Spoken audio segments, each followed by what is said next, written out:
Welcome to another episode of Our Interesting Times. My guest today is Sofia Smallstorm. Sofia returns to the show to offer her insights into the dark and sinister world of what she refers to as the Club, and how this malevolent and occult society is behind the desecration of humanity. Tonight's discussion will be based on two of Sofia's recent newsletters: the October newsletter, where she shares her views on the Club and its pervasive influence, and the November newsletter, where she shares her thoughts on the John Podesta email leaks and the Comet Ping Pong scandal, which some researchers believe have exposed an elite pedophile ring operating in the Washington, D.C. area. Sofia is a researcher and documentary filmmaker. She is best known for her documentaries on Unraveling Sandy Hook and 9/11 Mysteries. She is also recognized for her research regarding geoengineering and synthetic biology. Sofia's newsletters are subscriber-based. Her website is sofiasmallstorm.com. Sofia, how are you doing? I'm fine, Tim. Thank you very much for inviting me back. Well, you're welcome, and thank you for coming back on the show. So, your a couple of newsletters I found particularly interesting. Also, I listened to a few of your interviews, and you offered this idea of the Club, sort of a, I guess you could say, what you call not a secret society, but a sacred society that has pervasive influence. What is the Club? What's your take on this? All right. So the term the Club is a generic term that I have coined, you could say, for a very vast and deep network of people that wind up and down all our societal levels. People who are in the Club could be your next door neighbor. They could be the President of the United States. They could be more powerful even than presidents and people in politics. They could be CEOs of absolutely giant, international corporations. They could be in the religious organizations of our world. But I now believe, after watching some videos by a guy in Wisconsin called Dave Begotka, Begotka, on YouTube. He was a very, ordinary young man who opened a bar in his town. He comes from Manitowoc County in Wisconsin, and he opened a bar, and this was a fairly, a interesting ambition for somebody who was barely 20, but he was doing it.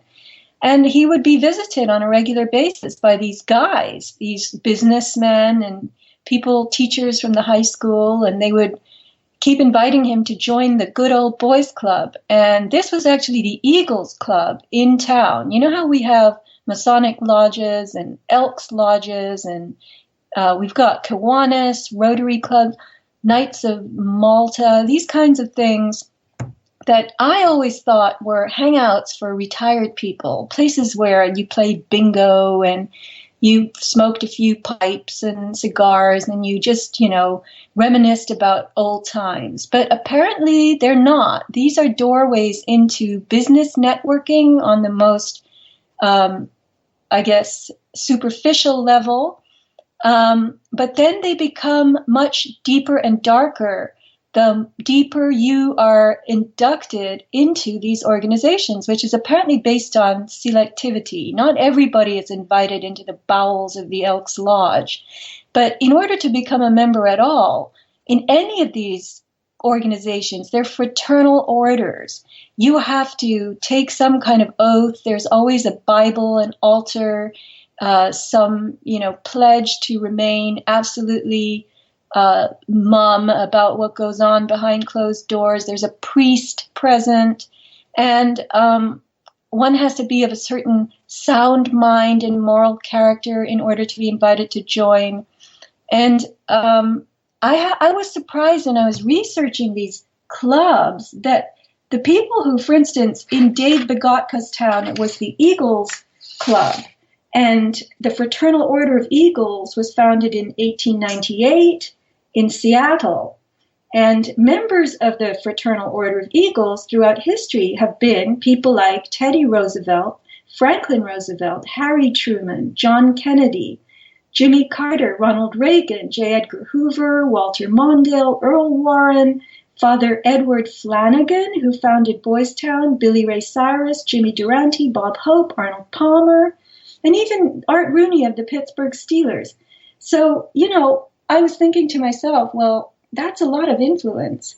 And one thing that these orders, these fraternal orders, brag about is their generosity to children's programs. I think it was the Elks Club that gave 80 million, perhaps it was in 1 year, to charitable children's organizations involving athletics, handicapped, making braces, hospitals.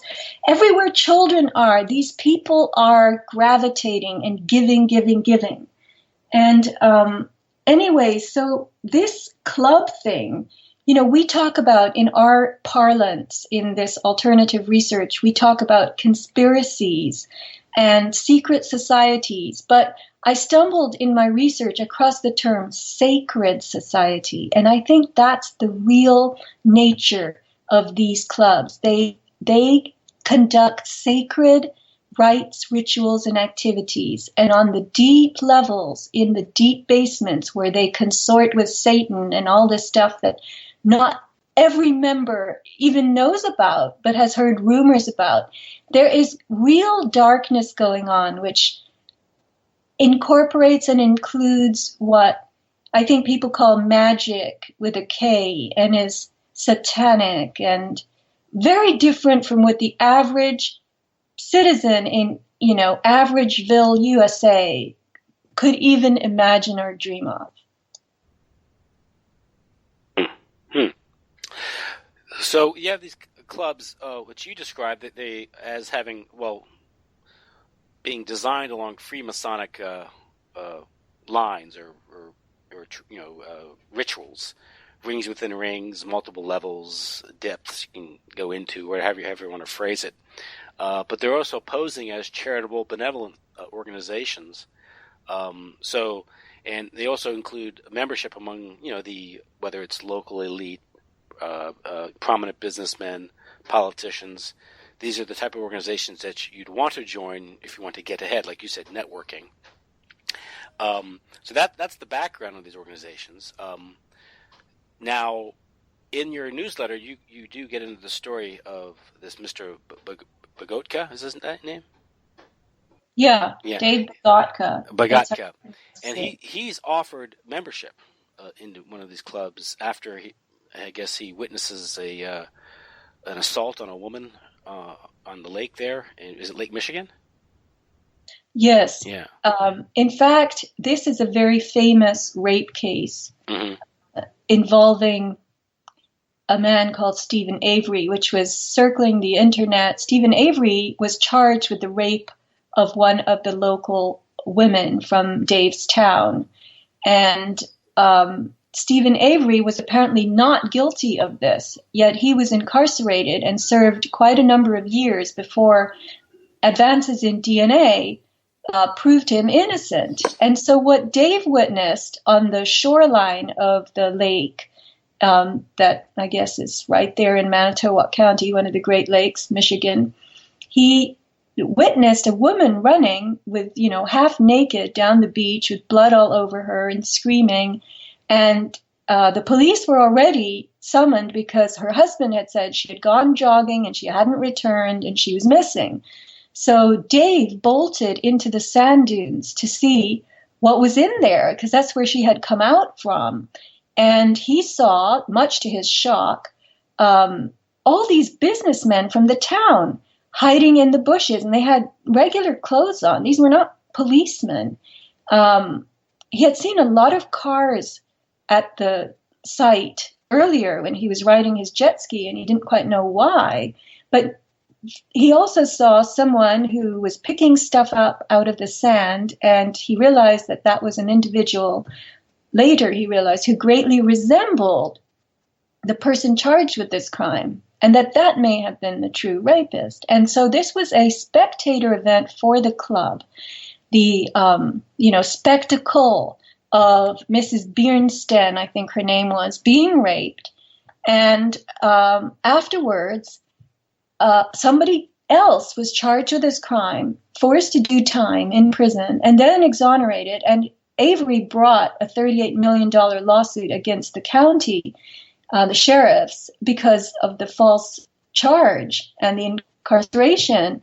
And right as he was filing that lawsuit, that's when they suddenly charged him with another crime. And this was the murder of a woman called Teresa Hallback, a reporter.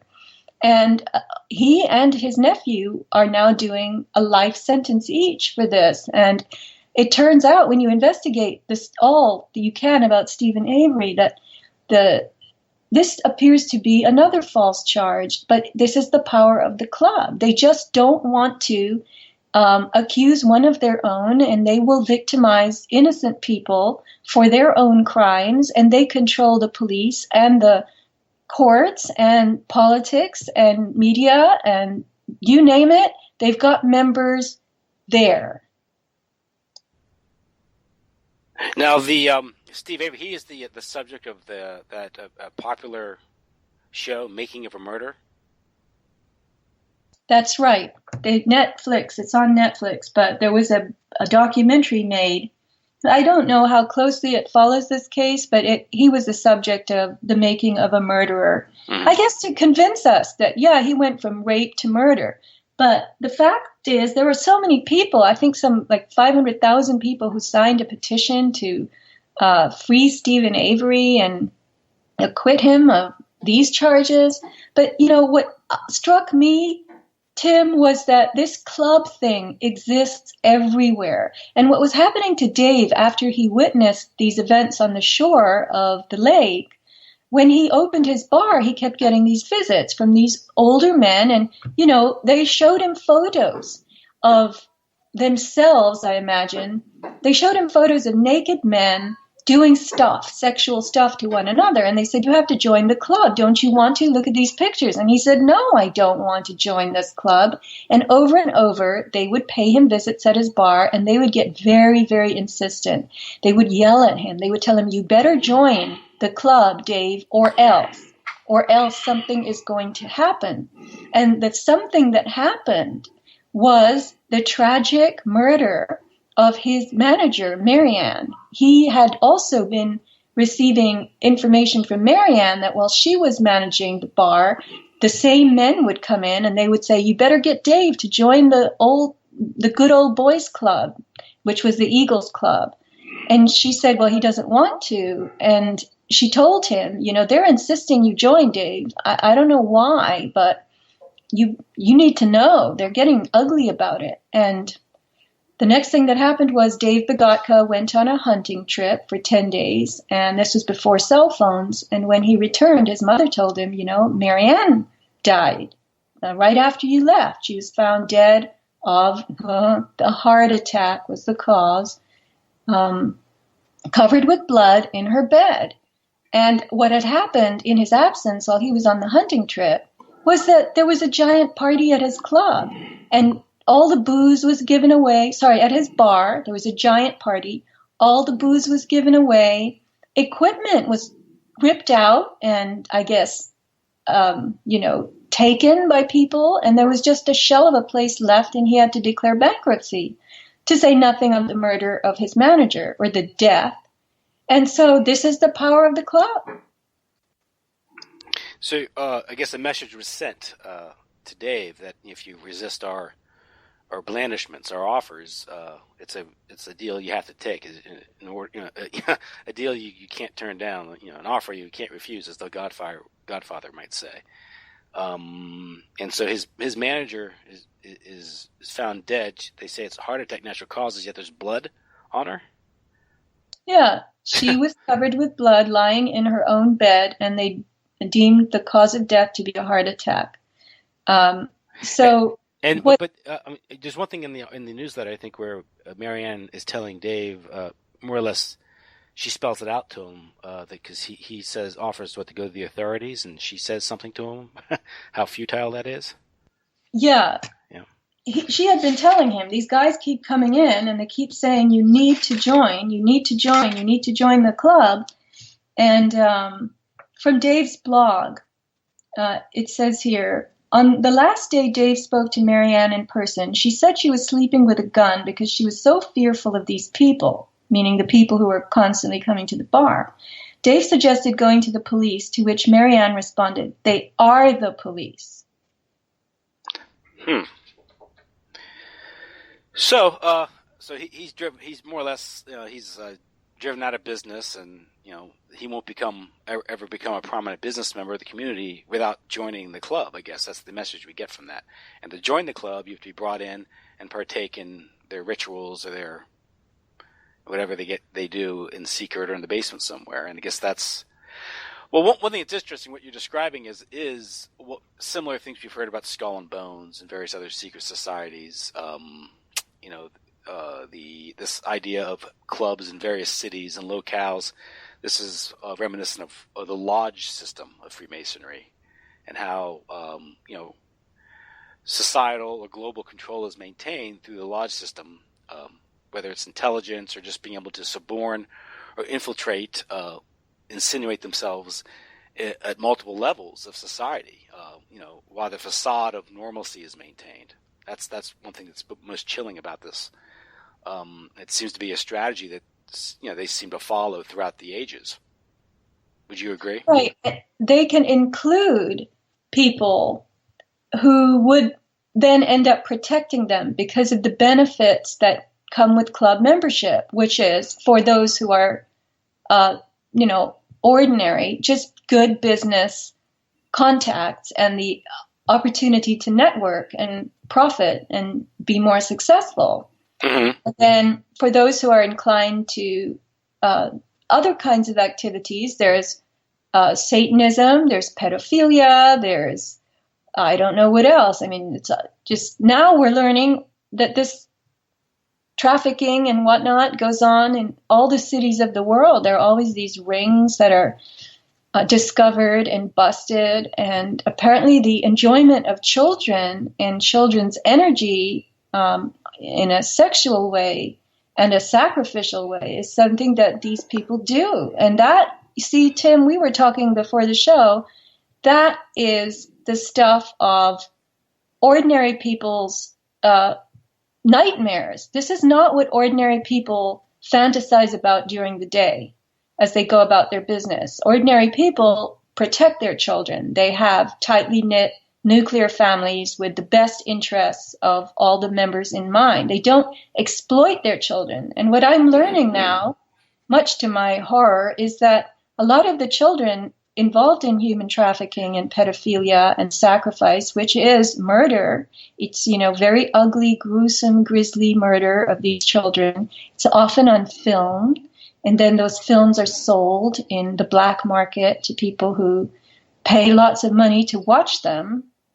And these children are bred for this industry. They're actually made by mothers who are either Satanists or participants, pedophiles, traffickers themselves. I read on Henry Macca's website, and I wrote to him to ask where this little bit was, because I remember copying it with my mouse and I was going to send it to myself, and I forgot to do that.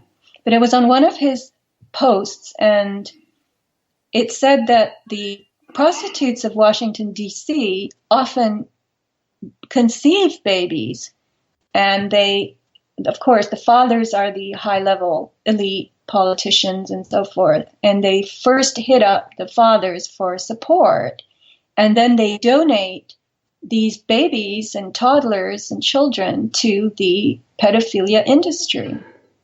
Awful. Well, again, it seems crazy. It seems hard to believe, but we do live in a country that tolerates, 1.5 million abortions a year. I think globally it's about 50 million. And within that industry is also the selling of fetal remains or baby parts by Planned Parenthood. And so it's not too far of a stretch, at least in my estimation of things, to think that something like this can be going on, because it's just an extension of the same philosophy. It's something that's hard for most people to accept as going on. But if the authorities are compromised or controlled or in on it, who's going to investigate it? Who do you go to? As Marianne said, they are the police. You know? That's right. And they have power to destroy you physically. They can take your life. They can arrange for an ugly accident, which is very peculiar. You know how many people die in car crashes, plane crashes, heart attacks, this, that, and the other thing. Yeah. It's the same type of death. And so if you get in their way or you start drawing attention to what they're doing, I guess you're invited to join at some point, maybe. And if you're not, and you start to expose them, then you're eliminated. And or your children, your loved ones can be hurt. And these are messages to you that take note of the power we have, and we will do something to you if you get in our way. And yeah, they are the police, are the authorities. And a representation, at least an illustration of this, I think that we can point to, because we're engaging in, I guess you could say informed speculation, because we don't have the benefit of, we don't have subpoena power. We can't issue warrants. We can't go in and demand that we investigate these. But you have to rely on these authorities, which, in our opinion, are compromised. Is how the intelligence agencies operate. They have expertise in in all types of dark arts. Whether you had to arrange for someone's accidental death, how to suicide people if necessary. They have manuals, that train people how to do this to make things look like accidents. They can get planes to blow up, even with collateral to innocent other people involved in it to make it look like an accident. That's been done before. So we can look at some of these clubs or sacred societies or secret societies as being somewhat like the very intelligence services throughout the world. And in fact, I think they're linked in many respects because outfits like Skull and Bones at Yale University, they kind of formed the nucleus of our own intelligence services, the OSS and CIA. And so it's an operating manual or operating stratagem, so to speak, and how you kind of control society, or at least be able to manipulate society and maintain control of it. You mentioned that this one club, this Fraternal Order of Eagles, was founded, and it's sort of this local businessmen getting together, and they formed what they call an Order of Good Things, more or less to forming a cartel. And if they organize themselves properly, they can more or less cartelize a given industry or monopolize the local economy, and through that control, they can pretty much decide who's successful and who's not. And you take over things like whether the local radio station, the media, the local newspaper, and just apply this strategy nationally or globally, and it works. And that's sort of what Freemasonry does. You can look at Freemasonry as a sort of technology that enables one to engage in high-level malfeasance and criminality and subversion. That's why the British Empire relied on it for so long. The British Freemasonry was central to the maintenance of the British Empire. That's through the lodge system, particularly on the European continent, but throughout the world. That's how it engaged in sort of secret communications and espionage, and also subversion of foreign societies through the Masonic lodge system. Introduction of subversive ideas to, undermine the local order of things. But you can also look at our own Central Intelligence Agency, which you could argue is designed along Freemasonic lines. I was listening to Doug Valentine recently, and he's written a lot about the CIA as an organized crime operation. But he was talking about how the CIA will go in and undermine a foreign country and take it over. And what it does, it goes into said country, and it will infiltrate the governmental institutions like that government's intelligence agencies will be infiltrated by CIA assets. And then there's the other institutions like local police departments, local media, newspapers, TV stations, radio stations will be infiltrated by CIA assets.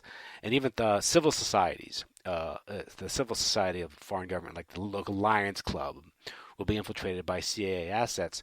So pretty soon they'll be in a position to bend that foreign country or that society to its will. And so you can say is here when you're talking about the club, I think is the club a sort of a local application of this global strategy? Is that fair? It's a catch-all term, I would say, for people who are knitted into this global order, and they might be on very local levels and not, high highly ranked or highly influential participants, but because they are in the order and they've taken vows and oaths and they're one of the brothers, it's a fraternal order. So they have an obligation. I suppose this is the morality of the club, a moral obligation not to rat on or snitch on what's going on at very high levels. And as long as they keep their mouths shut, they will prosper. They will be able to put, nice toys under the Christmas tree for their children and ascend into greater wealth, bigger houses, better cars, sending kids to college who then will follow in their footsteps and become a club member.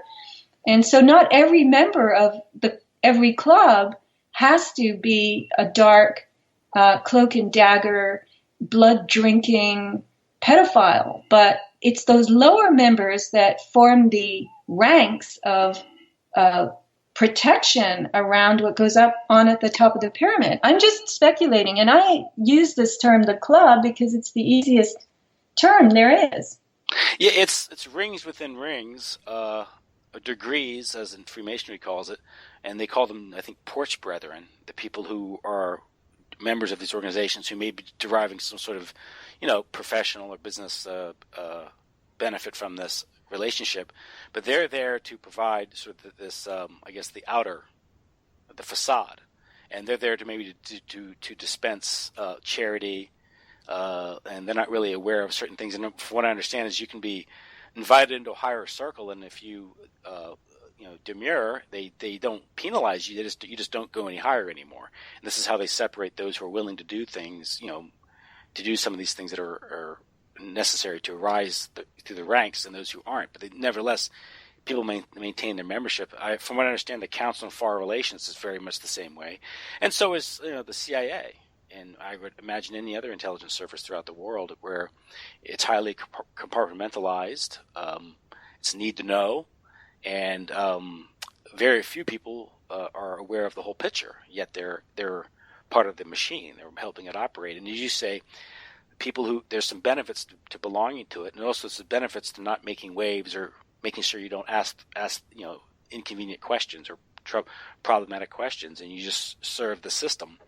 You become sort of an organization man, is what the system relies on, sort of participation in the system. And everyone's allowed to get their beak wet a little bit. So they perceive some benefit, but they're not aware of the overall damage that's created by the system itself. Right. I was listening to YouTube, maybe it wasn't even YouTube, I don't know. It was Jim Fetzer interviewing Jim Rothstein, who was a former New York City detective. And I have put this on my blog. People can go to sofiasmallstorm.com and scroll down, and you'll find the Dave Begotka interviews there. That's under the title Joining the Club. And then you'll find this Rothstein interview. So Detective Rothstein, who's retired, he explains that back in the 1970s, actually the late 60s, he started to investigate pedophilia and prostitution in New York City. And he says that what ordinary people think is pedophilia and prostitution is such a diluted version of what's really going on. He said, we have no idea. And what goes on is beyond our imagination. So I'm just going to read a little quote that I excerpted from the video, from the interview. So this is Rothstein talking to Jim Fetzer. Not only did I get assigned to this, meaning the investigation of prostitution and pedophilia, I was given an unlimited expense account. We didn't just work on police aspects, we also went into the psychological. We found out many, many things that were never known before. Many of these people, meaning the perpetrators, were victims themselves and became pedophiles. And then we have others who, when they reached a certain level of power, this was the next step to it, where they felt they could do anything they wanted to. And a big thing, too, is many of these people are set up to be compromised. One time, there were 3 houses of prostitution in New York being used to compromise people. The only problem was I had an informant in every one. The informant told me about a pedophile operation, and the particular night on East 64th Street, they killed 2 little boys, 2 14-year-olds and a 15-year-old, while they were having sex with them. And eventually I served a subpoena on the people, meaning the individuals participating in this horrible stuff.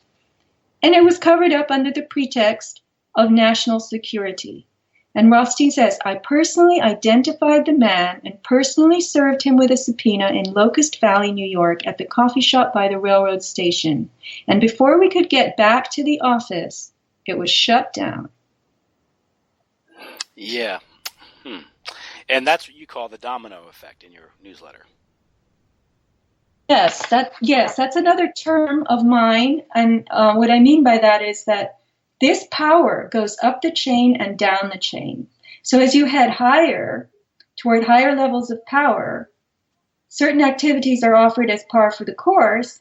And so indulging in these activities becomes the norm. I mean, if you are someone who wants to be the local district attorney, right, and you're climbing through the ranks of office, and then you're offered something like this, and you're told, well, wink, wink, everybody does it. Don't worry about it. You want to get to be DA, you're going to have to do this too. Otherwise, you can just stay right where you are. So I guess there's this power in this concept of brotherhood. We're all part of a brotherhood, and whatever. They get these people drunk, and they get them to have sex with children or do something that they probably wouldn't do otherwise. Certainly not at home with their wives, and that's it. And then they're in it, and they probably continue to do it, and there's photos and film of them doing it. And then if any of this is investigated, from high up comes that shutdown. So that's the domino effect going down the chain. Yes, and a couple of cases would seem to back up that your analysis there. Would be, well, one thing is the Finders case that was exposed of a child trafficking ring that was, I think, exposed in Florida, but it led up here to Washington, D.C., and an officer warehouse that was equipped with, not only with a lot of satanic ritual paraphernalia and other things, but also at the time state-of-the-art communication systems and things like that. So I think it was the late 80s, early 90s.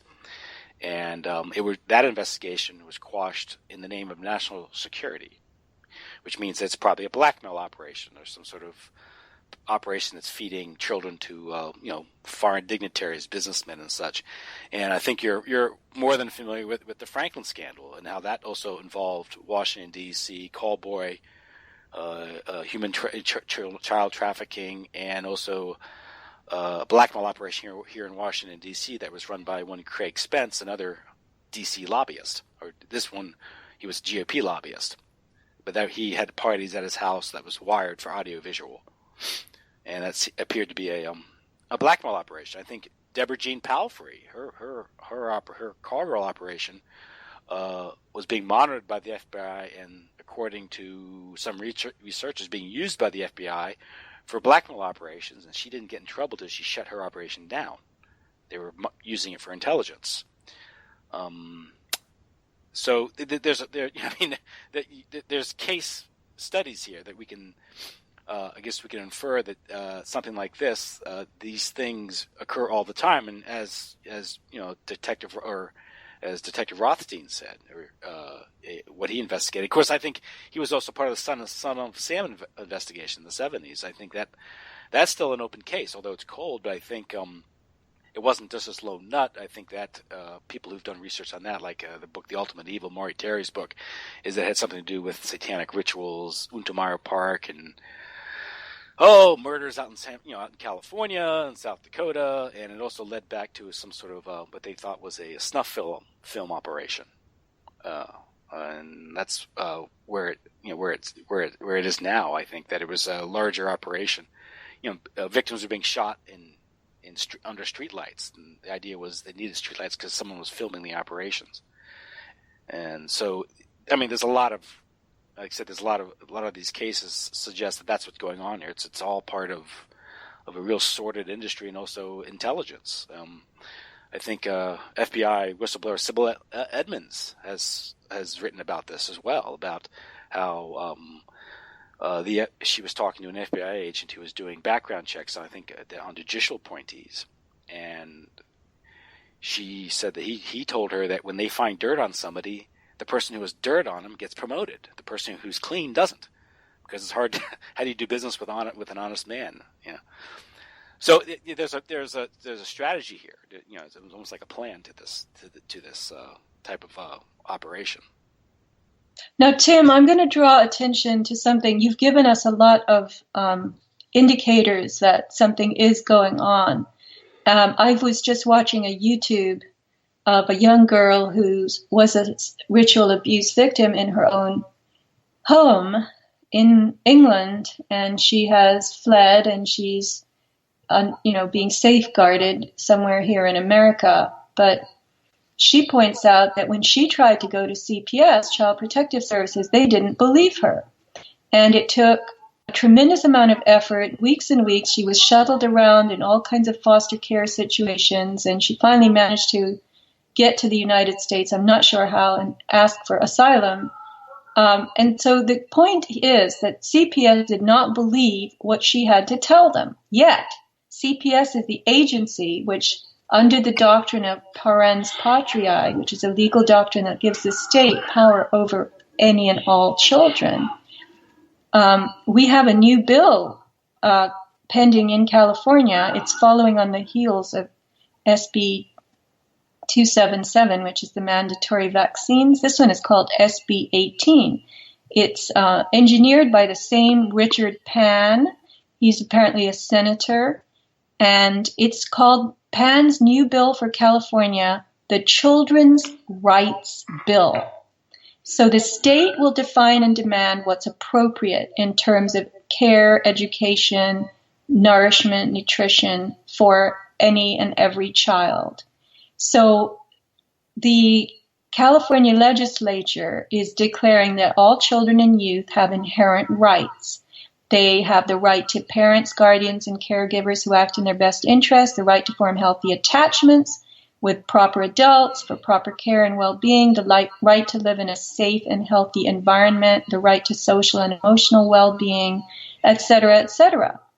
And this Bill of Rights, Children's Bill of Rights, is going to give the agencies, the state agencies, the opportunity to come in and assess the child's home and the environment in which a child is being raised and declare it unfit. And what surprises me, although it's no surprise, is that in the case of this poor little British girl, she was definitely having horror stories to tell about her parents with probably ample proof. And CPS didn't do anything for her and didn't want to. They kept returning her to her parents initially. And now we've got CPS that's going to come in America and remove children for the flimsiest reasons based on their own standards, government set standards. And that will enable those children to be sent into foster care. And what I have found out now in my dabblings and just learning as we do is that many instances of foster care are far below what you would want for somebody, for a child. These parents, these foster parents are reckless, they are criminal or near criminal in many instances, and yet the children are placed in their care. Now, they do get a certain amount of money from the government for this care that they give to these foster children, but what I found to be very interesting is that the state receives a giant federal bonus for placing children in foster care. And in a given state, it might be $4,000 for every child that they remove from their natural home and natural parents and place in foster care. But when they remove a special needs child and they put that child in foster care, they get double or certainly a significantly higher amount. So these are called adoption incentive bonuses. And so it becomes in the state's interest, because it's going to profit, to displace children, dislocate them from their natural parents, and locate them into foster care, because the children are now commoditized. And when you place children who are minors, and especially if they're special needs children, autistic or handicapped in some way, and they can't express what's happening to them, and you place them in the care of people who are, not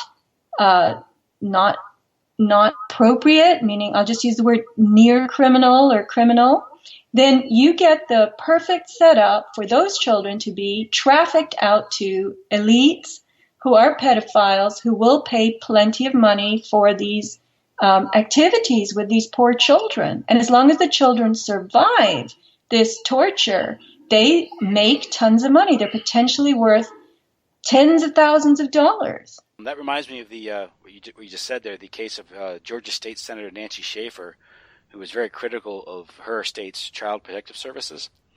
She was killed in a murder-suicide, allegedly. And all her friends and family said they were a very happy couple. They had suffered some financial reverses because of the housing market, but nothing that would have made them think that her husband would kill her and kill himself. But she was pointing out that CPS case officers in her state were paid cash bonuses of $4,000, $6,000 for each child that was removed from a family and adopted, put in the foster care, then subsequently adopted. And she, I think her report was the corrupt business of the CPS. And she was pointing out that kids were literally being kidnapped from families of, under the most, ridiculous pretext, and being sold off, more or less. And this all derives from a federal program. I think it was the Adoption and Safe Families Act of 1974, which was then amended and expanded by Bill Clinton in the late 90s. So, yeah, like you said, these agencies and agents are given cash bonuses for removing children from families. These are actually contracts. Mm-hmm. Everything operates in contract and commerce form. So these agencies are commercial entities, and they look to create contracts and receive payments accordingly for the activities that they exist to do.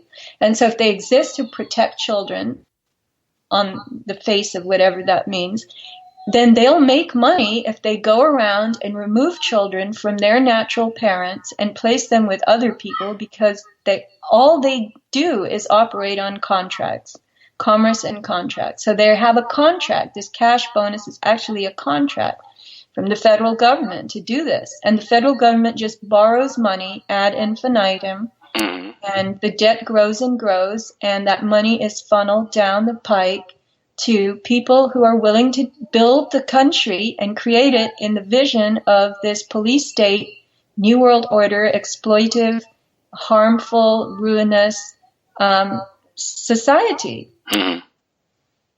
And again, what's going on here is we have you mentioned earlier that how the club operates. They infiltrate, take over. They make sure that people within the club are promoted, and they become school principals. They become directors of agencies, perhaps director of child protective services, right?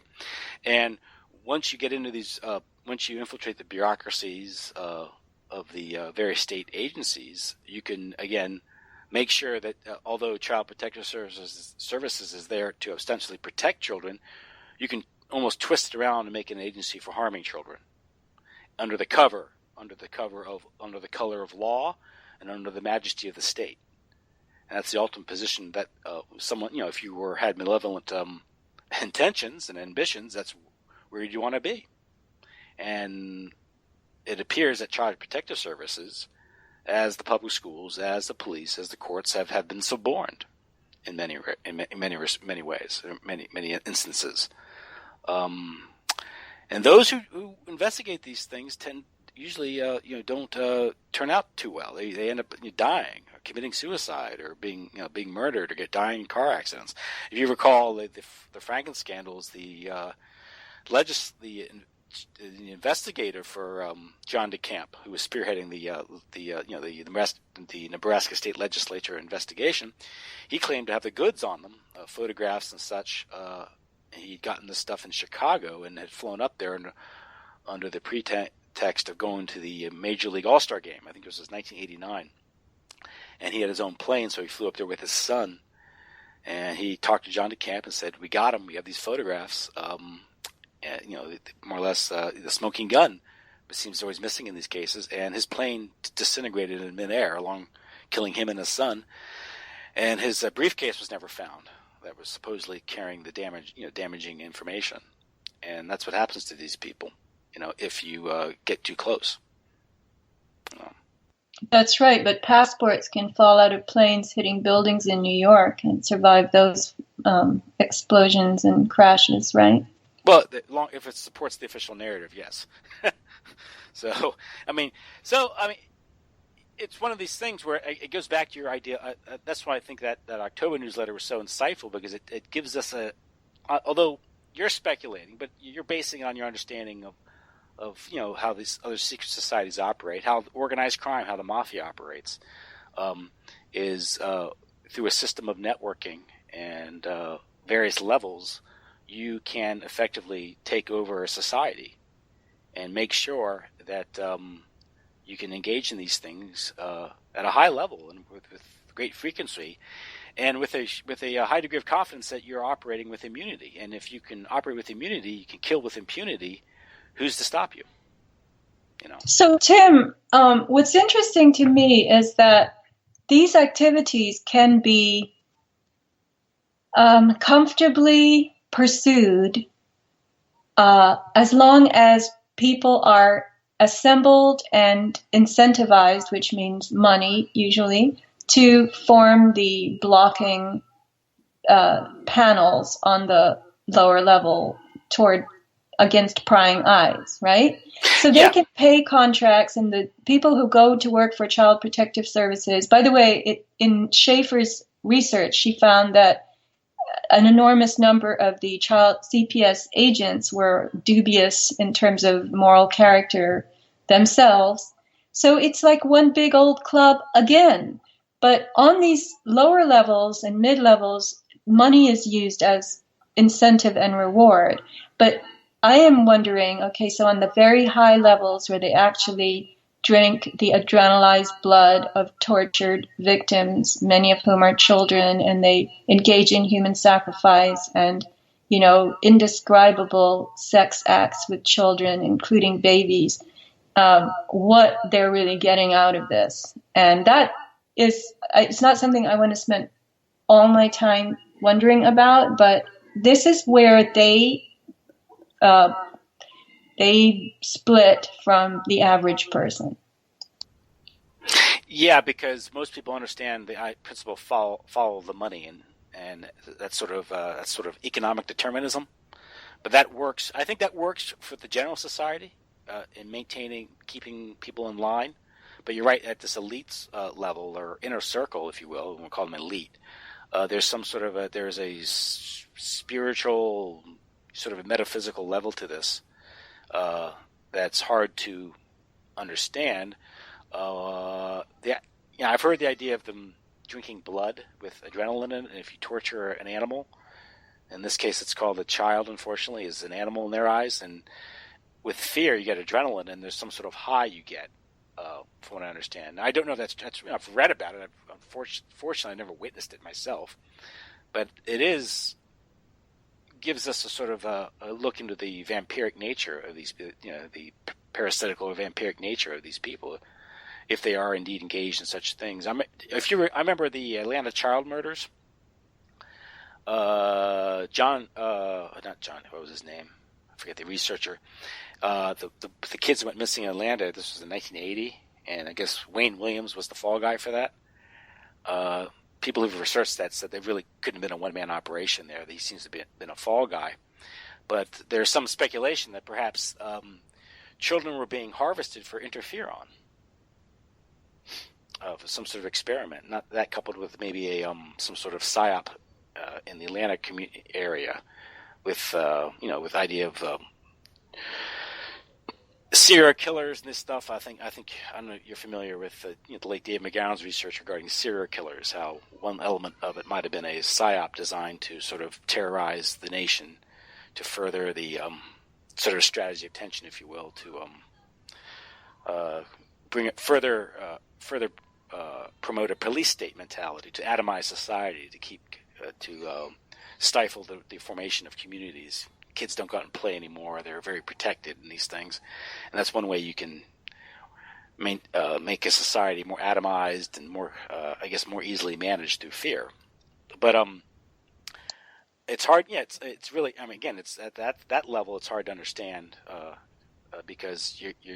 I think at that point you're dealing with some sort of dark satanic ritual, and I don't know necessarily if I believe it, but if they believe it and they think they're getting something out of it, at the end of the day, you still have victims. Children being tortured and murdered and sacrificed. Right, and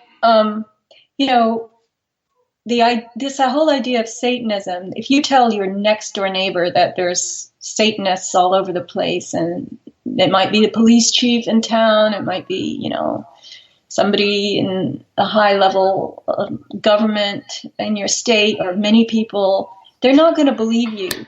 But what I find again interesting is that the symbols of Satanism are so pervasive in our culture now. The children are buying, there are even satanic sneakers, and there's t-shirts with skulls all over them, and the satanic symbols in music videos, references, in advertising, the one eye on the dollar bill. I mean, it's all over the place. So if you point to these, these proofs of Satanism, and you show your next door neighbor how this relates to Satanism, then what you've got a population that on a mass level is participating in Satanism, whether they realize it or not. So you've got the very dark, very horrific activities behind closed doors, whereby people must draw some kind of power or something from doing these things that you and I don't really understand.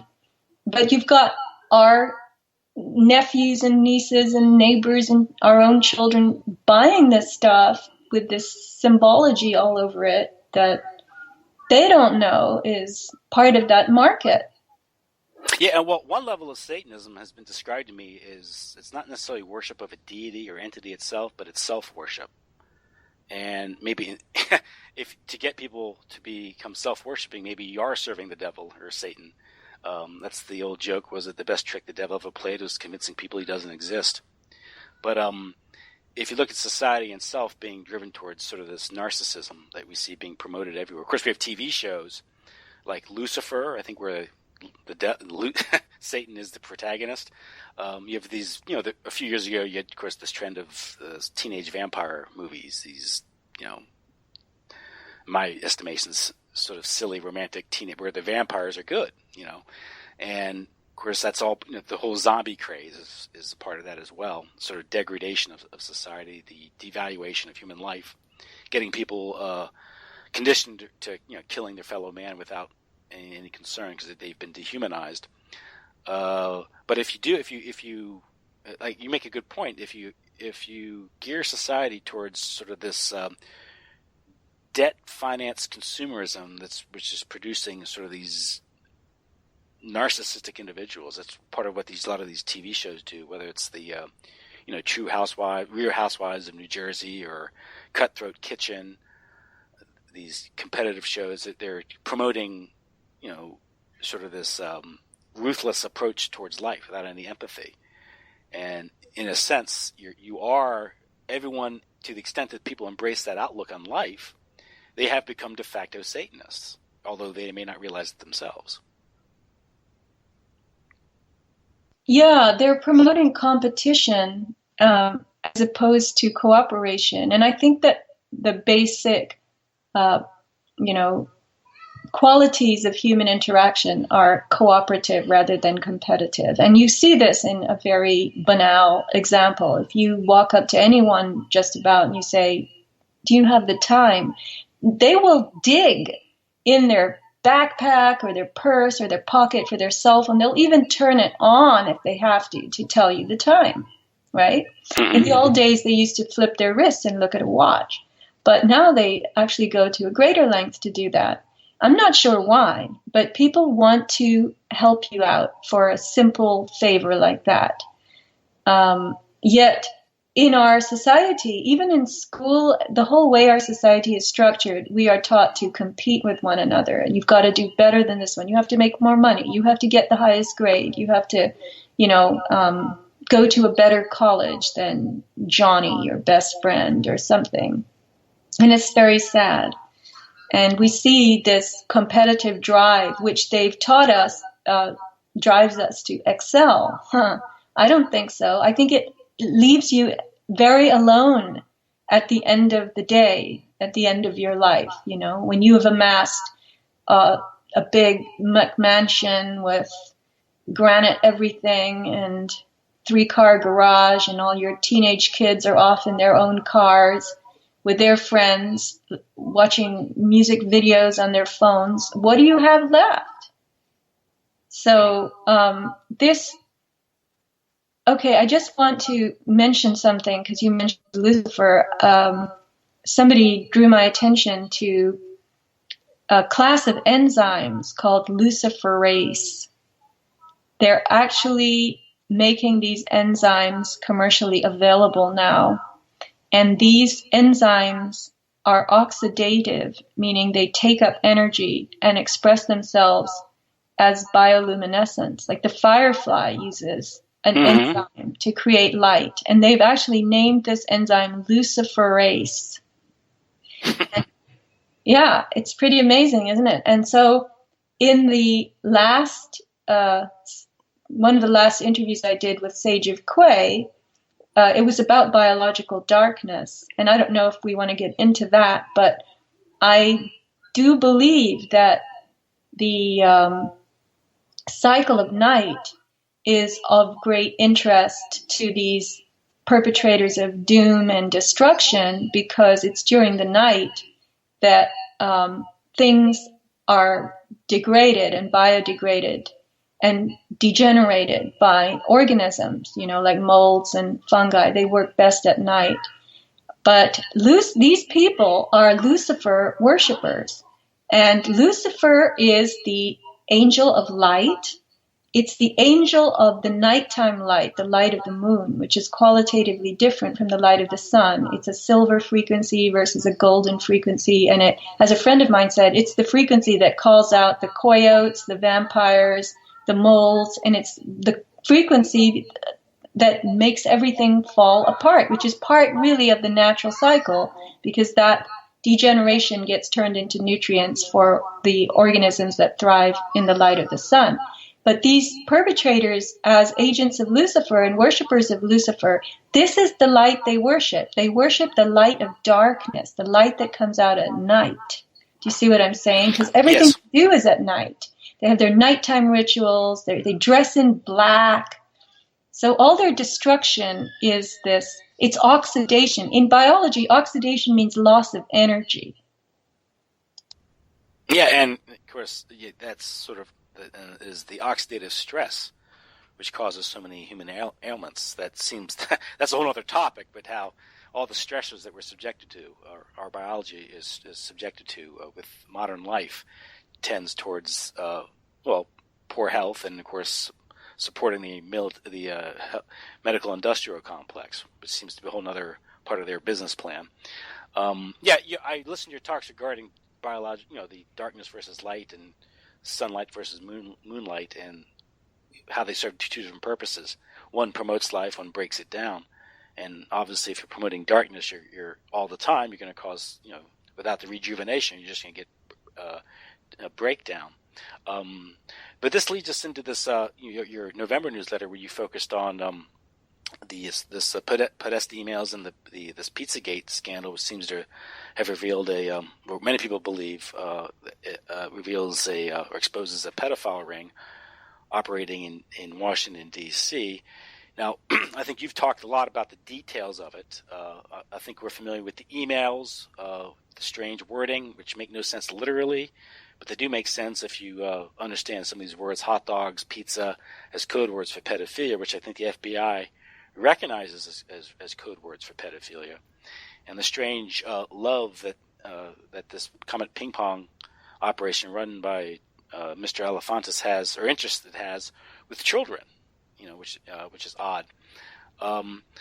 But in your talk, and also in the newsletter, you talk about this, the issue of pedophilia, and how there's been a trend to normalize pedophilia, which is very similar to the efforts of the 70s, 80s, and 90s to normalize homosexuality. Do you want to get into that?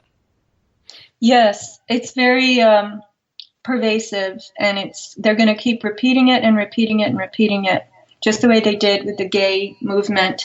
There is a writer, Margot Kaplan. She's actually a Rutgers University law professor, and she wrote an op-ed piece in the New York Times. The date is October 5th, 2014.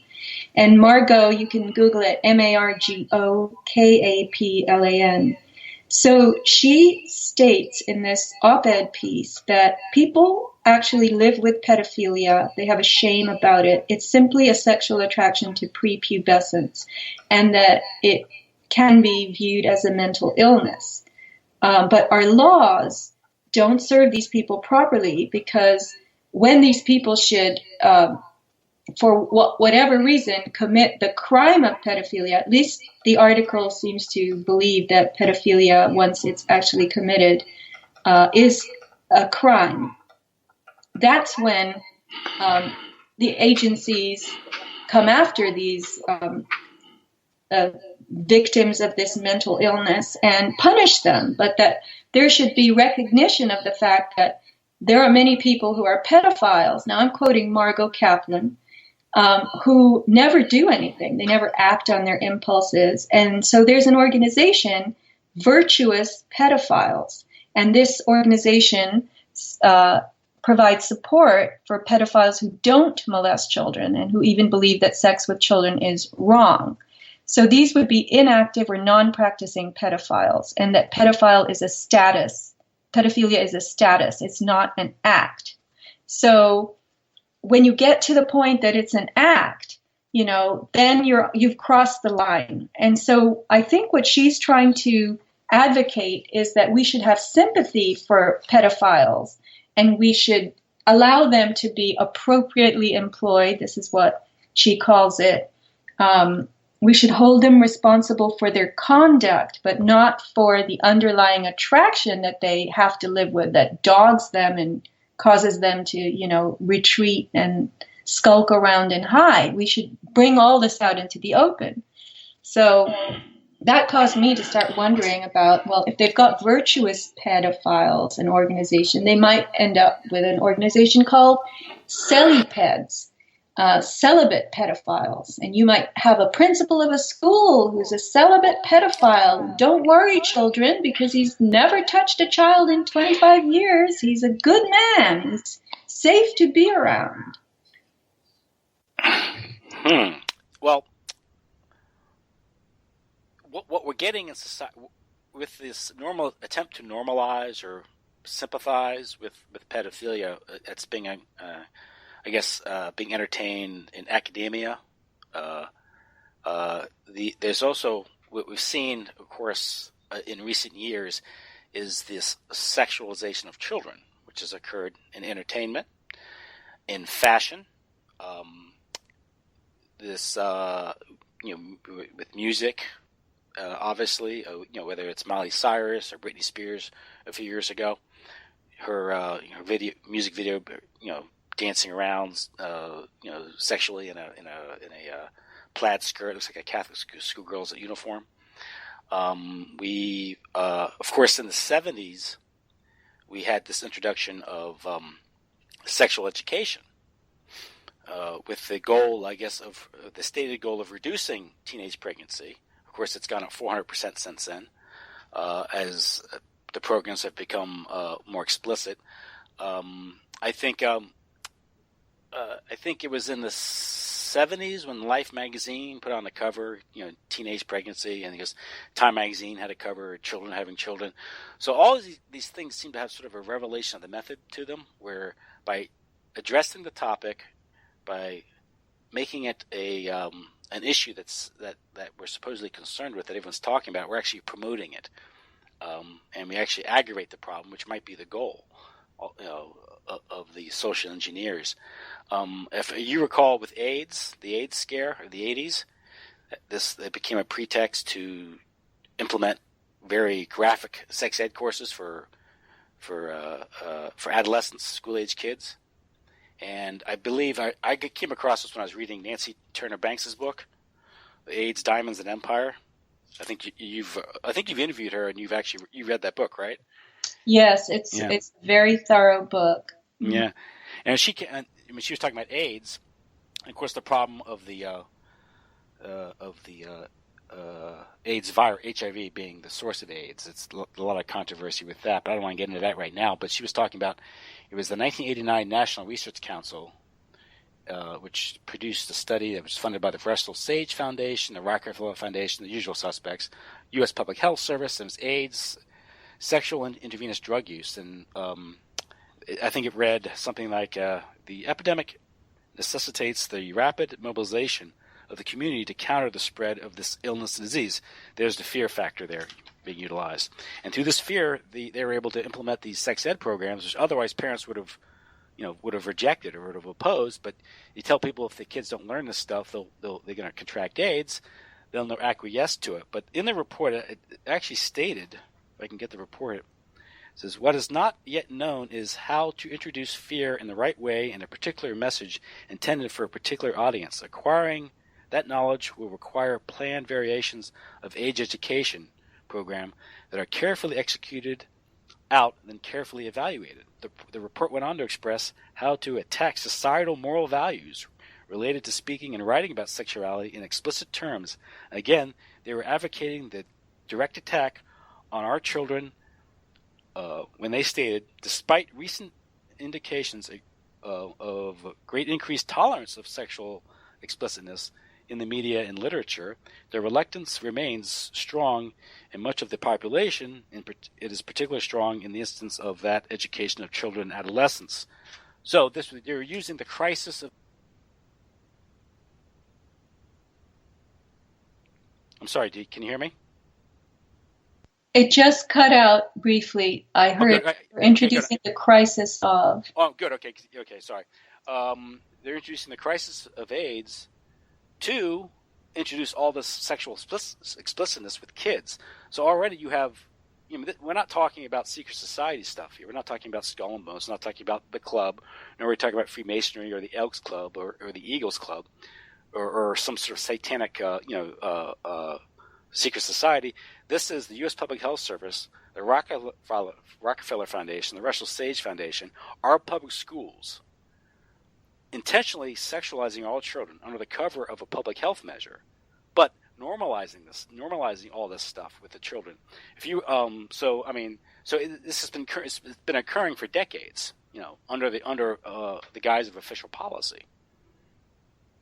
Yeah, that's a very good insight, Tim. And I really haven't heard anyone put it that way. Most people, when they talk about AIDS, they talk about the fraud of HIV causing AIDS, or something related more to the medical research, but you have really nailed it.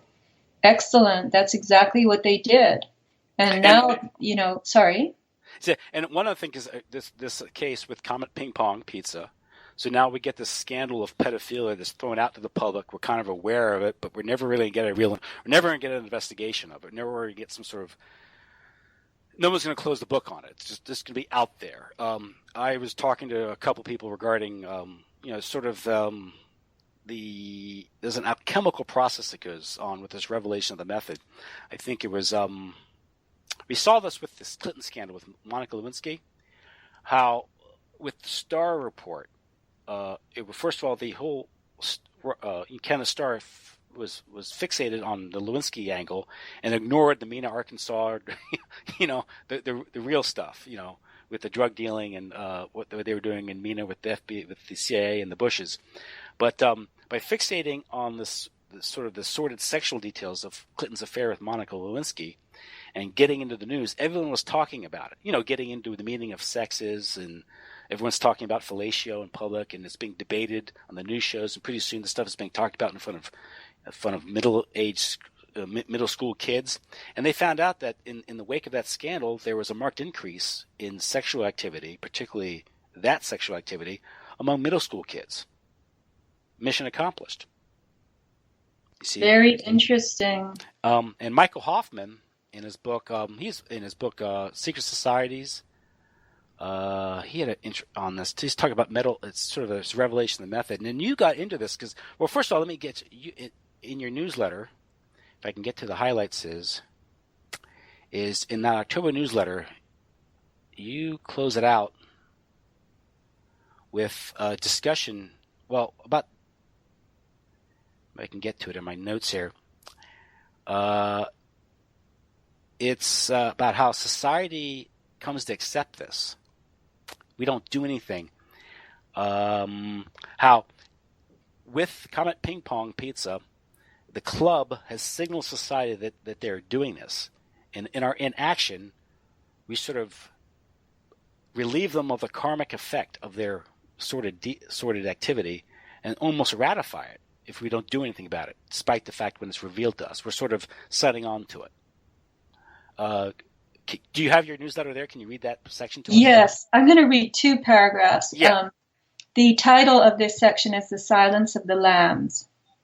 And I say, imagine years from now how we're going to coexist with people with pedophilic disorders who have done no harm, but the neighborhood children know and are scared of those houses. Imagine the parents who will be indoctrinated to forgive in advance, be tolerant and understanding. The treatment is effective. The treatment, by the way, is chatting with an expert or taking pharma drugs, of course. What else? The treatment is effective and your kids should be safe. What the law professor's piece utterly fails to mention is that where there's smoke, there's often an additional case of fatal blazing fire in the form of satanic rituals accompanying pedophilic activities. I say pedo activities in my newsletter, in which children are abused to the point of death and or are sacrificed.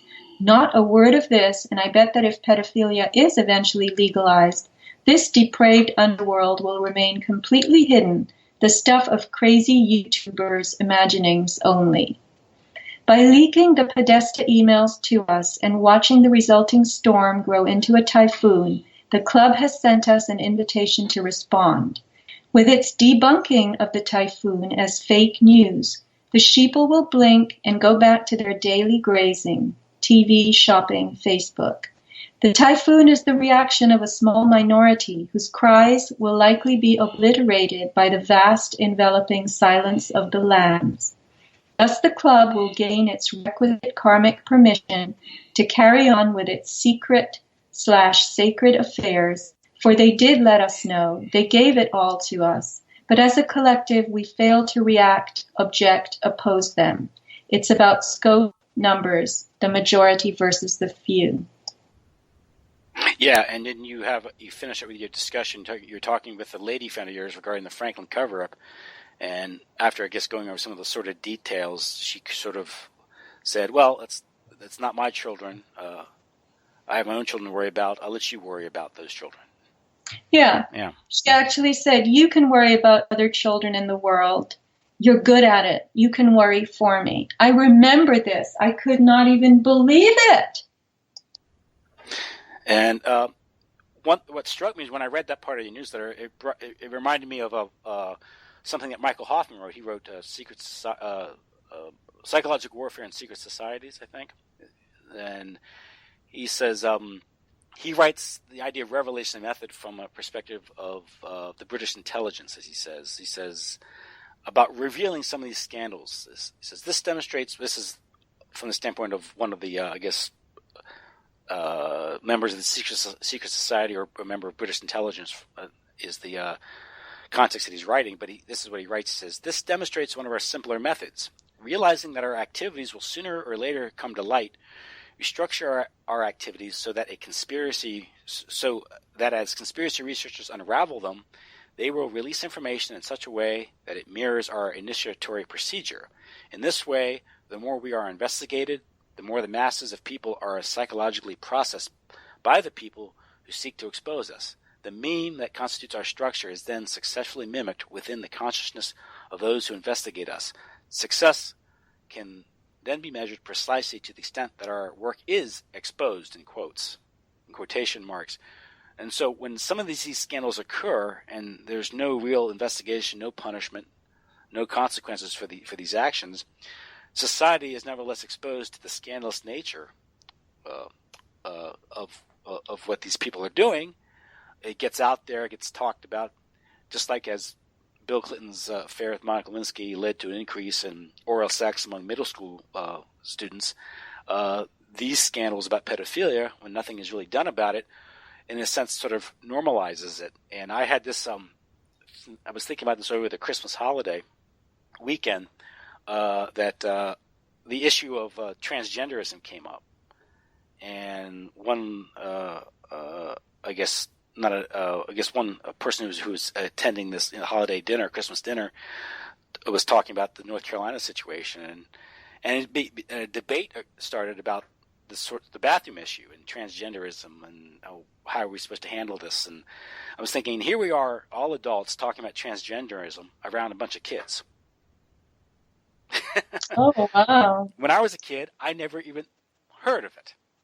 Yet now it's being talked about a bunch of kids, and I'm forced to debate this issue with a couple of people, or I'm drawn into a debate, and I have to talk about this subject when in the past, my 14-year-old daughter never would have heard anything about such things until maybe perhaps a little later in life she would have come across it. But it's being normalized as something that, and this is this sort of alchemical process that's going on. It's degradation of society. Well, children have been exposed to so much over the last few decades and generations. I mean, even the performance of rock stars. I remember watching a Jimi Hendrix concert on television. This is, of course, we lived in Sweden, which was progressive, but it was the 1970s. And my mother came upstairs and she stood. She was just horrified because here's Hendrix and he's like thrusting his pelvis and doing these really gross things while he's playing his guitar. And of course, my brother and I were watching. We didn't really know what to think of it because we were about 12 and 13. But my mother stood there going, what is he doing? And then I think there was one scene, it's very famous, where he actually pees on his guitar or something. He sets it on fire. I don't know if that was in this bit of footage, but I remember seeing that or something like that on TV, and my mother just going nuts. Well, I mean, I've done a number of interviews and about sort of this, the influence of like Aleister Crowley. Of course, a lot of musicians, rock stars, worship Aleister Crowley and his connections to intelligence and connections to people like Alfred Kinsey, who was promoted by Time Life. And Alfred Kinsey, of course, was a big promoter of pedophilia through his research, and his research, rather flawed research, was sort of setting it sort of created the academic setting for the unleashing of the sexual revolution of the 1960s, and he was promoted, by all the institutions, and whether it's Life magazine or New York Times. But I came across this. You're talking about, this degradation, sort of this introducing these things to society. People tend to think of it as sort of linear development or societal decay that's occurring naturally. It has no real plan to it or agenda. It's just kind of happening. But in 1969, there's something called the Jaffe Memo, and it was a memo that was recorded a meeting of Planned Parenthood in 1969, I think in Pennsylvania. Planned Parenthood was commissioned by the U.S. government to address population control, and in that meeting, they openly talked about overly or proposing sexualizing society. Sexualizing children, promoting homosexuality, promoting things like family breakup. Because if you promote family breakup, you make it easier to sexualize society, because within broken families, children are much more vulnerable to abuse and trauma. And through abuse and trauma is where you get afflictions like, largely where you get, some people believe, where homosexuality is derived. That a similar program was proposed by the book The Authoritarian Personality, which was published by the American Jewish Committee, working in conjunction with the CIA. Promoting cultural Marxism, promoting weakening the family, weakening parental, particularly the role of the father in the family, to break apart and weaken society. So it's been a long, drawn-out plan. You know. Well, Tim, I just want to call attention. I'm reading a book about Margaret Sanger and Planned Parenthood, and granted, it's a mainstream book, but I'm not all the way through it by any means. But I was interested to note that Sanger received many letters from women who were in these situations that were impossible for them. I don't know if you're aware, but as they were building the railroad across the country, people in the cities, population was growing so quickly that families often had one child for every year of marriage. So these women had been writing to Sanger telling her, I wish you could invent a pill to stop pregnancy or prevent pregnancy, because I can't be pregnant again. My husband comes home, he's drunk, and he rolls on top of me, and I'm pregnant. Boom. And then it's another child. I already have too many children. I can't keep having children. I mean, it was very difficult for these women. It takes a toll on your body. Yes, it's a natural process, and it's lovely and all of that, but it does take a huge toll on the female body to produce a child. You're making another human being. And then to have one for every year of marriage, and to be, poor. And this was when people left the land. They were invited, and this is by propaganda and social engineering, to quit being farmers and get to the cities where they could have a much easier job, where they didn't have to do back-breaking work out in the field starting at 4 a.m., feeding the chickens and plowing the soil. They could now work in a factory, and they could be a, widget mover. And look how easy that would be. And it's indoors, and you're not going to have aches and pains. But seriously, they didn't have the land to feed their families. So their overall gain went way down, and the women were suffering. They did not know, they were beside themselves. So I thought that was kind of interesting. Well, the urbanization of society and the pauperization of society. Well, it's similar to what occurred in England with the enclosure movement, which created paupers and created the surplus labor for the Industrial Revolution. It's society is always going to have its problems, and that's.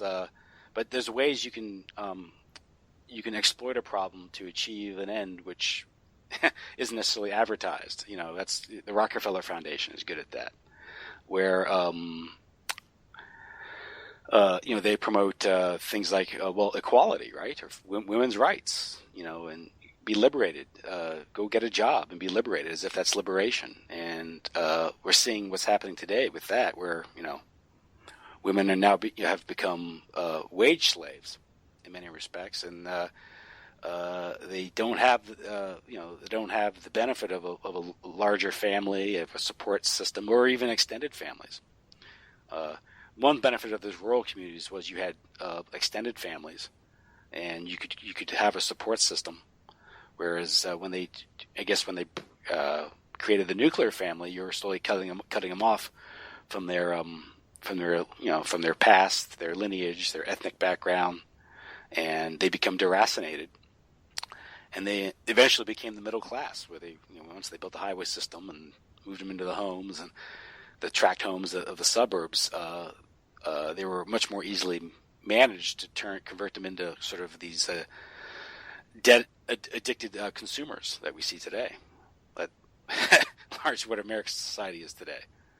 So, but and the nature of living changed so much, because once the people were taken from the land, imagine how disconnected they became from sunlight and from dirt, which give you the electrons necessary to remedy that situation you mentioned earlier, called oxidative stress, which is failure of the cells to produce enough energy to keep themselves going. So you can have oxidative stress to your entire body, or to certain areas or tissues or organ systems, and then you start having degeneration, cell death, potentially cancer.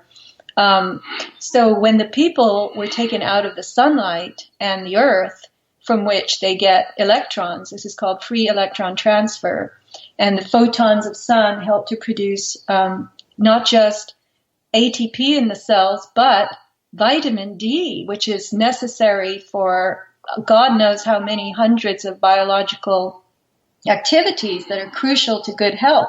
So now that people are indoors, they're living away from the sun and the land, they're working indoors, and the children are not benefiting from frolicking around on the farm and, learning just by living.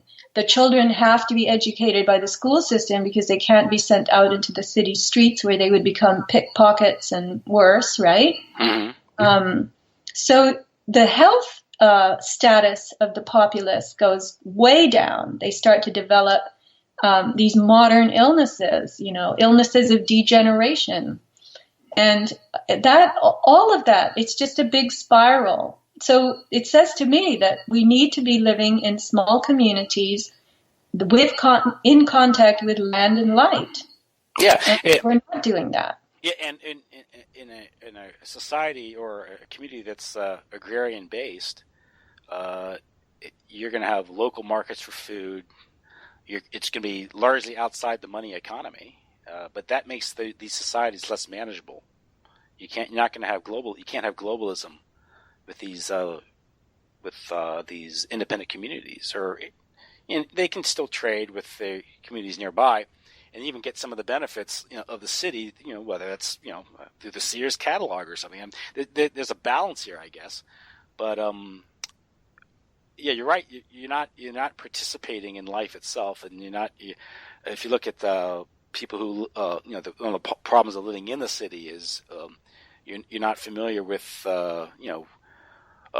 with how food grows, where it comes from. You're dependent on the money economy, and I guess during the Great Depression, one silver lining of the Great Depression was that America was still largely rural and agrarian. So when the money economy collapsed, many people could get by. They made their own clothes. They repaired their own clothes. They grew their own food. So when the stock market crashed and the bank closed, they could still support themselves. Yeah, and on the land you have an abundance of food. I mean, look at a lemon tree. Look at how many lemons grow on a lemon tree, and how many lemons can one person eat, And we have little gardens. We have tomatoes galore, and zucchini grows like nobody's business. And, on the farms, there was always food to eat.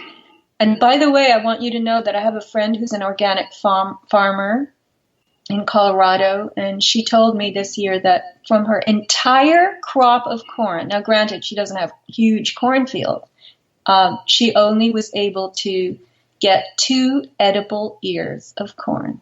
And that's because of the massive filtration of sun. This is the sepsis agenda, biological darkness from chemtrail cover in Colorado. Things just don't grow anymore because they get filtered sunlight.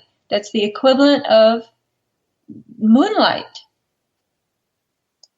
So I guess eventually we'll have to get all our food from Monsanto, and they're that's right. Drought tolerant seeds, renewable seeds, licensed food, genetically and people will be told, look, do you want to eat or do you not want to eat? If you want to eat, then you have to eat our GMO zucchini and tomatoes and GMO everything. And the aim, this is truly satanic, is to create food out of feces and blood. For instance, they've now innovated, this is somewhere in Denmark, there's a food lab, and they've decided that it's better to bind cake batter with blood, which has coagulants in it, than to use eggs. Because using blood it's less wasteful. Animal blood, this would be, but who knows, right? Yeah, that appears satanic, I would say. And of course, we've heard stories about, was it Pepsi using a fetal material in their products, and not to mention what's used in some of the cosmetic products. Right, but Belta, the cream made of American babies' foreskins. I mean, to me, Tim, this is an expansion of the activities that these high-level elites practice in secret, which are really sacred activities to them. But it's an expansion, it's an exportation of those activities so that we, unwittingly or not, are also participating, and that gives it, I guess, on some level, karmic karmic approval, or what is the word? There's a word for it. To pass something. Oh, more or less sort of they get an indulgence, so to speak, I guess. Endorsement. Yeah. There's another word. I cannot think of it, but you know what I'm saying. Yeah. They don't have to suffer they think somehow. They don't have to suffer the guilt. Because, hey, these people are doing it too. They put the creams on their faces. The ladies rush to the department stores in London to buy this cream, and everybody's guzzling Pepsi. And so if everybody's doing it, what's wrong with we're the ones who started it? Yeah. I heard an interesting statistic a while back regarding what America spends on carbonated soda. And what they spend on vegetables, and apparently they spend 5 times more on carbonated soda a year than they do on vegetables. And they say if you just simply reverse that, you would probably solve a lot of people's health problems.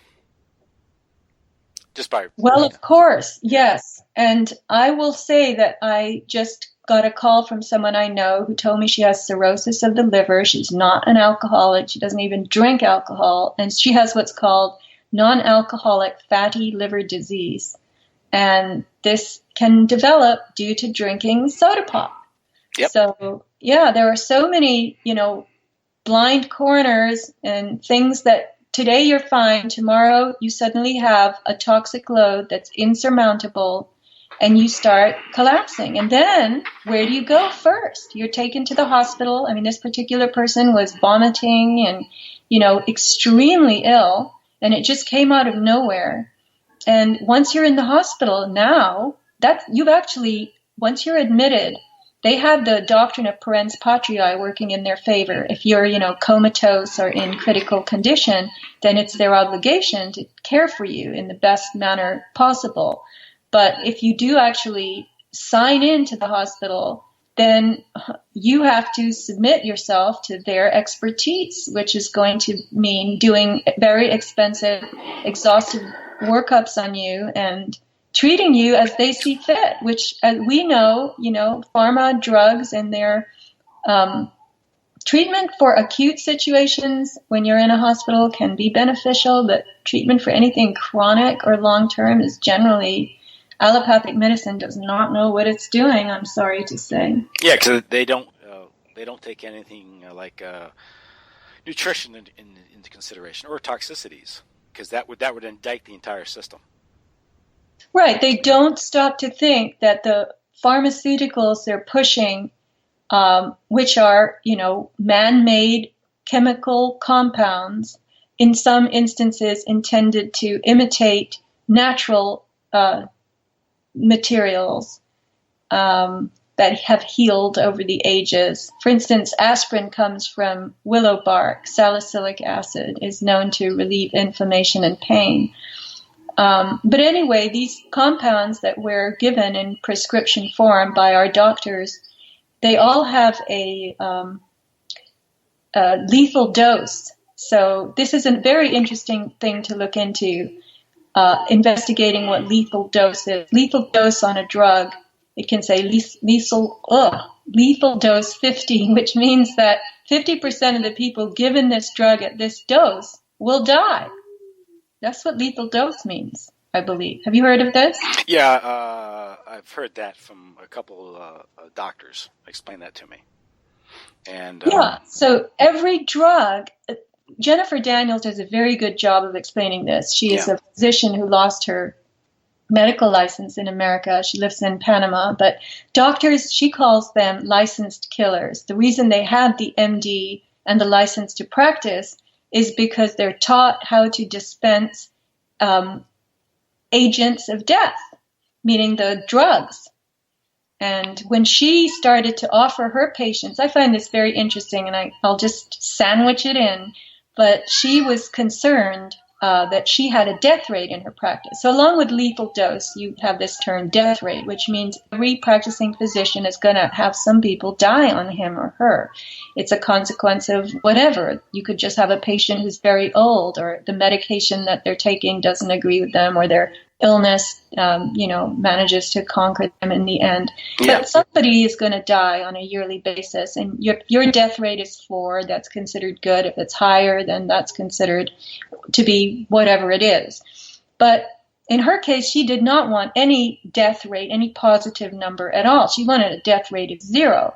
So she started to offer her patients 3 options. She said, look, here's what you have. Here's my diagnosis. I believe that you could do X, Y, or Z. X is do nothing at all. She calls this it's related to the placebo effect. If you do nothing, you have a 33% chance of recovery. That's just a fact of human health. Or the second option was, these are natural methodologies. I've been reading books, and these are herbal treatments, natural treatments, so you could choose one of these. Or option number 3 is, this is what I was taught to recommend that you do: drugs, prescribing drugs, or various kinds of other invasive treatments. So this is what my training says. This is the third option. Second option is the natural path. Third option is don't even do anything. And when she offered her patients these 3 choices, her death rate in her practice fell to 0. That's when she got in trouble. Well, she got in trouble because the hospital called her and they were saying, well, we haven't had any patients hospitalized by you. You haven't sent anyone for x-rays, and you haven't, hospitalized any of your patients with us. And she said, well, I haven't needed to. And when I do, I will. I'll call you. I'll send them to you for x-rays. And the drug companies were calling her saying, we haven't ordered any drugs from us lately. And she said, well, I haven't needed to, and when I do, I'll call you. And so this created an investigation, and it was decided that she was unfit to practice medicine in America. In the end, I've given you the short version. But yes, I think she was. She deviated from the standard of care, as she phrases it. I think, and that they didn't like that because, it's not in their business model, I guess, to have people getting better. But that, Tim, takes us to this Children's Bill of Rights. Number 7 on that bill is the right to appropriate quality health care. Mm-hmm. So I guess if you're a parent and you're not vaccinating your child, or you're not giving him, his flu shot every year, or some such thing, or his Ritalin, which they would tell you he needs, then he's not getting the proper health care, and he can be removed from your guardianship. That's right. What constitutes proper health care? Well, that's the operative term. The devil's in the details, as they say. Yeah. Right, and they will get their bevy of experts to sit together and make a big, protocol of what is proper based on science. This is part of technocracy, this term that I'm learning about, which is another giant octopus like the club. And the club and technocracy are intertwined like, Siamese twins. Yeah, the reign of experts. Right. Yeah, and what goes with that is the weakening and destruction of the family, because you create atomized, weak individuals that have no sense of community or their ethnicity, their family, their pedigree. They're just they're sort of out there alone and nothing to fall back on other than the cold embrace of the state, and that's what the objective is in all these things. And we're talking, of course, we began this show talking about the club, this elite clique or inner circle, how they come to monopolize society, then how it relates to this apparent pedophile ring and child sex abuse. And of course, we're bringing up this, appropriate medical care or health care for children. And we're talking about child abuse. Can anything be more abusive than the vaccine schedule being increased, from like 4 to 6 to like 40 or 50 injections now? Dozens by the age of 5. Yeah. Dozens. Yeah.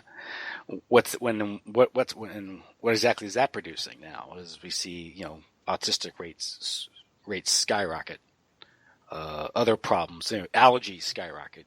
The idea that now, childhood illnesses and chronic illnesses are now normal, when they used to be unheard of. It used to be rare that you knew a kid that was chronically ill. It was just one unfortunate individual, one out of millions, and now it's chronic. It's become a huge industry, and If you look at the whole healthcare industry itself, these hospitals has become heavily financialized with bonds being issued, and they got to pay out on those bonds, and to have those bonds, to keep up with those payments, you have to have customers coming in. You need sick people, so it's part of the business model. Sick people, or healthy people. There's a very good book written by a Dr. Sandeep Johar called Doctored, Doctored, and he really goes into the whole business model of medicine. And it's written, from his heart. He's a very intelligent man, and you just don't have the time to take care of people. They're just a number. They've got to be rotated in and out, and you have to conduct medicine as a business. And of course, the malpractice insurance, the cost of being a doctor is very, very high. Mm-hmm. Cost of med school, and then, so many of these doctors can't afford the Mercedes that they drive, and they've been given this reputation of being money hogs, but they have to because it's so expensive for them to do this stuff that they're doing, which is ultimately not even helpful. Yeah. And this all goes back to the creation of the MD, which is a Rockefeller project, and the Flexner Report back in the early part of the 20th century, and how they monopolized the allopathic, heroic medicine became the norm, whereas other integrative medicines like homeopathic or naturopath weren't really developed properly, which maybe they could have developed and gone a lot further now if the resources had been put into them. But there's been no competition against the allopaths because it's illegal to compete with them. You have to have a license. Right. Yeah. So, well, Sofia, we talked about a lot. I want to thank you for spending so much time with me. You're very welcome, Tim. It's always great to do a show with you because you have a tremendous amount of knowledge. I'm always sitting here. Sometimes I put myself on mute just to let you go. But you have so many facts and figures at your fingertips, and you know so much. And I get educated deeply when I do these shows with you, which I've only done 2, but I want to do more so I can learn more. Yeah, one of these days I want to get into some of your research regarding medicine and alternative treatments, and sort of the plan, how the medical industrial complex factors into this, because it's all related. So maybe we'll talk about that next time. Yes, and I'm studying microbiome now, and I have to say that I really don't do tons of research. I poke around a little bit, but I get just enough information, and then I go off and think. And then I start putting it together in interesting ways. And so I've come up with this notion of what microbiome is and what we really are able to handle in terms of microbiome. And what you find out is that just with a little bit of knowledge, most people can avoid getting ill and have very healthy lives, happy lives, and be outside the system, which is exactly they don't want. They don't want that. They don't want people. I mean, you can't patent, these things. You can't charge exorbitant prices for just natural food and these things. And another thing is when we're told, that things like organic food is natural organic food is too expensive. The processed stuff is cheaper. But if you think about it, the amount you spend eventually with medical problems because of your eating adulterated or depleted food sources and creating all the health problems, you're not saving any money in the end. You're losing money because you're having a much shorter, sicker life. And how do you quantify that, right? Right. But there are so many pitfalls. The pitfall in organic food, I can go into that when we talk about that's another thing. Show. Yeah. Well, there's so many pitfalls in alternative research in general. And that's it's no exception. You're right. There are pitfalls in the world, but we must navigate by our intuition, our hearts, and a modicum of good information. Yes. And we must have friendships. We must have a network of people who care about us, even if it's small, and with whom we can discuss this so we can expand our understanding and get more ideas. It's very hard for people to do this in complete solitude. I have some friends who don't have anybody to talk to except me or, 1 or 2 other people at most. And some people have no one to talk to because they're walled off. Their spouse and their family, they're nuts. So to all those You're not nuts. You know that. And sooner or later, you will stumble into someone who knows what you know and can share ideas with you. So don't be lonely.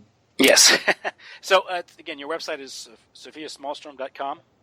Yes, that's my URL that goes directly to my blog. And I post on my blog a few times a week. And then to the side, you'll see the tabs and you can go to the podcast page. I do a couple of podcasts a month, and I've started to put up podcasts, interviews that I do with others like you. But I also want to mention to people that I have a store, an online store, avatarproducts.com, and you can get to the store from my blog. Its links are there. And in that store, I share what I've discovered along the lines of body remediation. I really, since I turned 50 and started to get aches and pains and the usual stiffness, I was thinking, what is going on? There's got to be some way to feel better. And so what I've got in my store is not a giant store, but it's become popular with my listeners. And if something's in there, I just want to say this. It really works. It's worked for me, and people are finding that it's working very, very well for them too. And so I urge you to visit the store, avatarproducts.com, just see what's there, try a couple of things, start low, buy something inexpensive and just see if it works or not, and then try other things. Great. And your newsletter is by subscription, right? Yes, there's a little icon on the blog page, sofiasmallstorm.com. You can read some samples. It's a $50 donation per year. And foreigners, it goes out by hard copy, because I find that people who get something by email, they'll start reading it and then they get interrupted and they stop. So the hard copy newsletter goes to you in the mail, and you can, cuddle up in bed with it or some such thing, have some tea or soup and read it. And I try to make it very different each month, delving into a subject that has come across my path that I explain in a way that is entertaining but informative in the best way that I can make it that. Great. Excellent. Well, listen, Sofia, thank you. And I'll only wish you, right now, today is New Year's Eve, so I'll wish you a Happy New Year. Thank you, and Happy New Year to you too. Thank Tim. you. And we'll keep in touch, and I'll bid you farewell for now. And all right. Enjoy the nice California weather. It's not that nice. It's slate gray sky and raining here and there, but you know what? It's still enjoyable because it's the world. That's right. Okay. Thanks a lot. Bye. Bye-bye.